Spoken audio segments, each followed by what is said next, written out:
తీసేయండి, గోవి తీసుకెళ్ళి. లాగిందను గోవిందా గోవిందా గోవిందా గోవిందా గోవిందా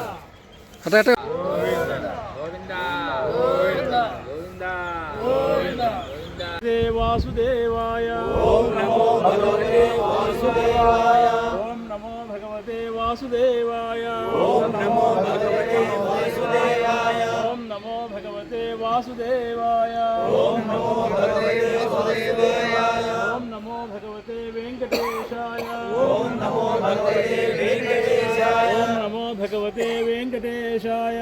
ఓం నమో భగవతే వెంకటేశాయ. ఓం నమో భగవతే శ్రీనివాసాయ. ఓం నమో భగవతే శ్రీనివాసాయ. ఓం నమో భగవతే శ్రీనివాసాయ. ఓం నమో భగవతే శ్రీనివాసాయ. ఓం నమో భగవతే శ్రీనివాసాయ. ఓం నమో భగవతే.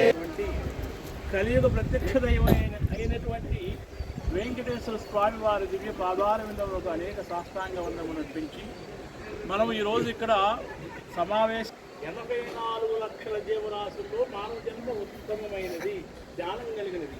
అలాంటి మానవ జన్మ ఎత్తిన తర్వాత భగవదున్ముఖం అవటం అంటే సామాన్యమైన విషయం కాదు.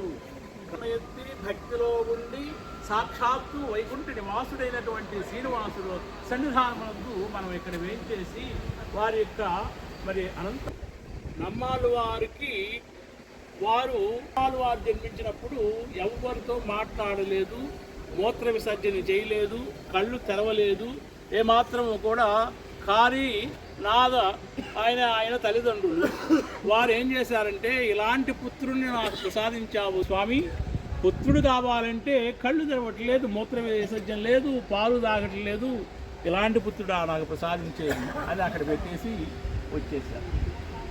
ఆయన తల్లిదండ్రులు వెళ్ళిపోగానే 12 సంవత్సరాల బాలుడుగా అయి పక్కనే చింత చెట్టు ఉంటే 43వ రోజు ఆయన అవతరించి, కలియుగం ప్రారంభించి 43వ రోజు ఆయన అవతరించి తామ్రపర్ణి నది తీరము అంటే కురుకాపురం అంటారు, లేక ఆళ్వార తిరునగరి అన్నా తీర్థనగరి అన్నా ఒకటే. ఎందుకు చేతనంటే తామ్రపర్ణి నది తీరములోనే 9 మహత్తరమైనటువంటి దేవాలయములు ఉన్నాయి, నవ తిరుపతులు అంటారు. అక్కడే నమ్మాలి వారు ప్రతిష్ఠించినటువంటి నవ తిరుపతులు ఒక్కొక్కటి నింపేశాడట.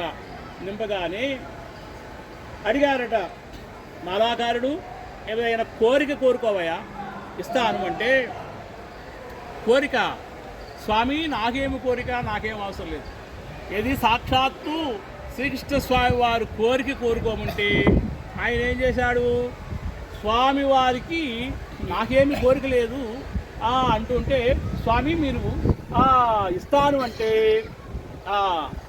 నీ పాద కమల సేర నాకు దయచేయగలవే, సకల సంపద రూపమదిగో భావింప సకల సంపద రూపమదిగో, భావింప సకల సంపద రూపమదిగో, భావింప సకల సంపద రూపమదిగో.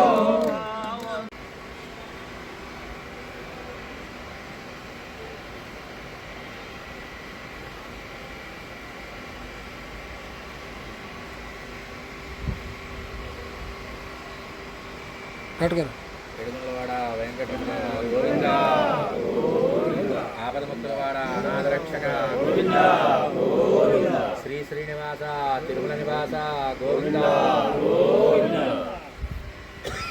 గోవింద గోవింద.